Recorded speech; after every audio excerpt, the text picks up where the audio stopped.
Assalamualaikum warahmatullahi wabarakatuh. Selamat berjumpa kembali bersama saya Samsul Umar, praktisi pertanian di channel Maraja Organik. Teman-teman, unsur nutrisi kalsium ini sangat diperlukan oleh tanaman pangan, tanaman hortikultura ataupun tanaman perkebunan.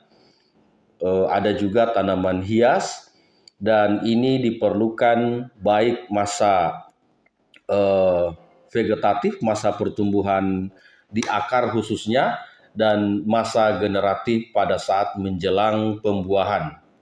Nah, teman-teman, unsur kalsium itu biasa dikenal dengan rumus CaO. Bahkan kalau di dolomit itu ada CaO3. Nah, sedangkan kalsium yang bisa langsung diserap oleh tanaman itu yakni Ca plus 2. Itu yang sudah bisa langsung diserap tanpa melalui lagi penguraian. Nah, ini yang ada di depan saya adalah kalsium yang mesnya atau kehalusannya itu 3000. Jadi sudah mendekati mikron dan semuanya terlarut 100% dengan air. Ini teman-teman sangat efektif ketika digunakan ke tanaman. Kalau biasanya di toko-toko itu ada kalsium nitrat, ada kalsium sulfat, terus ada jenis kalsium-kalsium yang lain. Tapi kalau yang di depan saya ini bisa disebut dengan kalsium kompon. Kenapa? Karena ini digabung dari beberapa unsur nutrisi yang lain, seperti ada kandungan fosfatnya, ada magnesiumnya juga, ada nitratnya juga walaupun hanya sekitar 3%. Terus ditambah lagi ada feronya, ada mangan dan ada zincnya juga. Jadi teman-teman, di dalam pembuatan kalsium ini kami tambahkan beberapa unsur-unsur yang lain seperti yang saya sebutkan tadi. Jadi kehalusannya pun ini larut 100%. Dan ini dibuat secara organik, tetapi tentu akan menggunakan mekanisasi yang cukup besar. Nah, inilah kenapa cara pembuatan ini tidak saya tampilkan, karena teman-teman harus memiliki mesin untuk bisa mendapatkan kehalusan 3000 mes.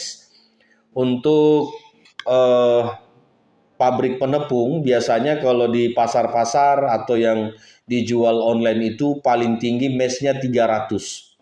Nah, sedangkan untuk yang ada di depan saya ini kurang lebih mesnya di 3000. Sehingga misalnya ini dilarutkan pada air, ini sudah bisa langsung larut 100%.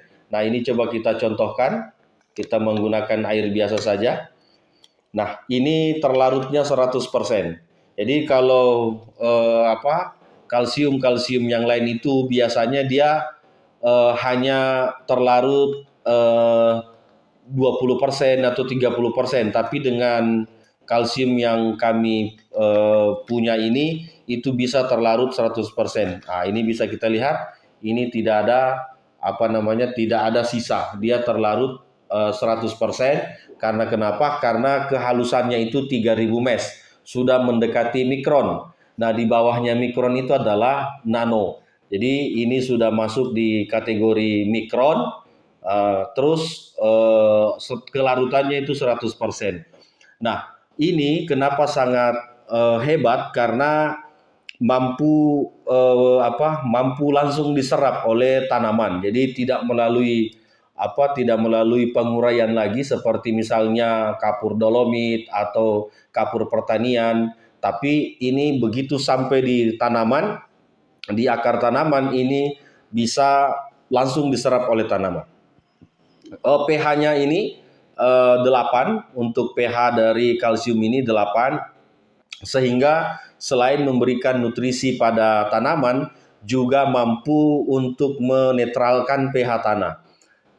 Untuk padi, untuk tanaman padi sebaiknya ini digunakan pada saat setelah 1 minggu setelah tanam dan di masa pramurdia. Jadi untuk efektifnya tanaman padi itu ini digunakan pada saat setelah tanam untuk memancing atau merangsang pertumbuhan akar baru sehingga pertumbuhan tanaman itu bisa lebih cepat.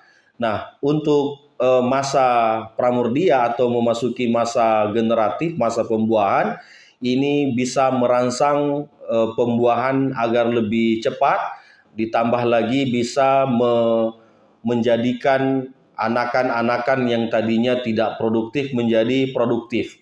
Nah, ini teman-teman, dan selanjutnya bisa membuat malai atau biji padi kita terisi sempurna dari pangkal sampai ujung.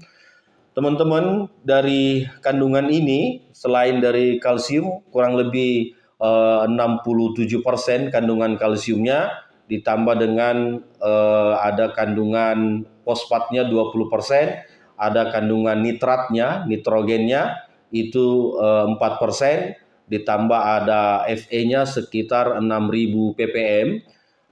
Terus ditambah lagi ada mangan dan ada zinknya, sehingga ini bisa disebutkan pupuk hara makro mikro plus kalsium. Nah, itulah dengan menggunakan pupuk ini senantiasa tanaman kita subur, pH tanah kita juga bisa terus terjaga, tidak asam karena pH-nya ini di angka 8, dan yang paling penting lagi ketika masa generatif, masa pembuahan, ini bisa membuat tanaman padi kita atau tanaman jagung ini bisa sangat bernas pada saat pengisiannya.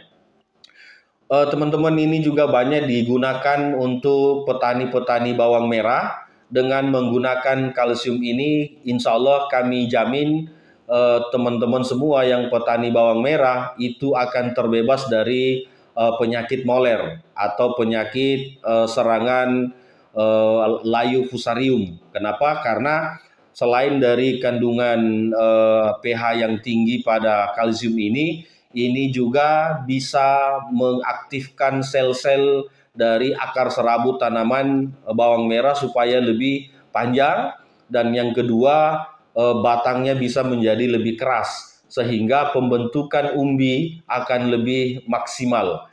Untuk petani cabai ketika menggunakan ini pun sangat bagus karena akan terbebas dari layu bakteri dan layu jamur atau layu fusarium. Karena kenapa? Ini ada sifat antibakterinya. Rata-rata kalsium itu ada sifat antibakteri patogen, sehingga dengan menggunakan kalsium ini bisa sangat efektif menjaga tanaman kita agar terhindar dari penyakit-penyakit.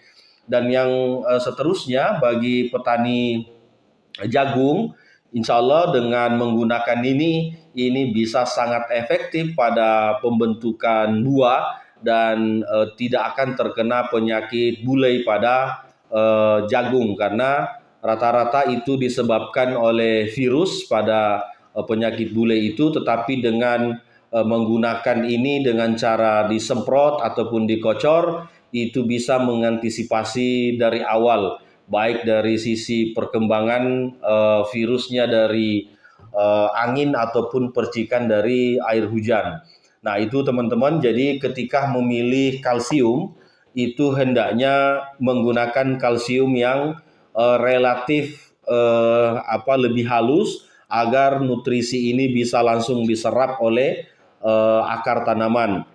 Kalau kita menggunakan dolomit itu juga bagus, tetapi butuh waktu penguraian lebih lama agar nutrisi kalsium di situ bisa diserap oleh tanaman.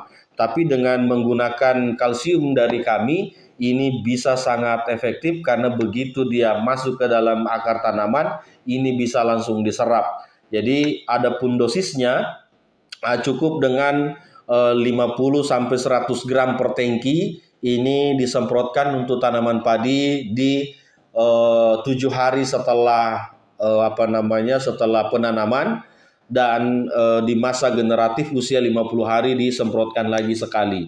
Nah, untuk tanaman bawang merah ini sebaiknya dengan menggunakan ini, penggunaan pupuk kimianya tidak usah diperbanyak, cukup menggunakan kalium saja, karena di sini sudah ada fosfor, sudah ada kalium juga, sudah ada kalsium, sudah ada magnesium. Jadi pupuk-pupuk yang sifatnya nanti bisa menyebabkan moler seperti nitrogen yang tinggi itu kalau bisa dihilangkan atau tidak usah digunakan, cukup menggunakan banyak kandungan kalsium, apalagi ketika berbudidaya bawang merah itu di musim hujan.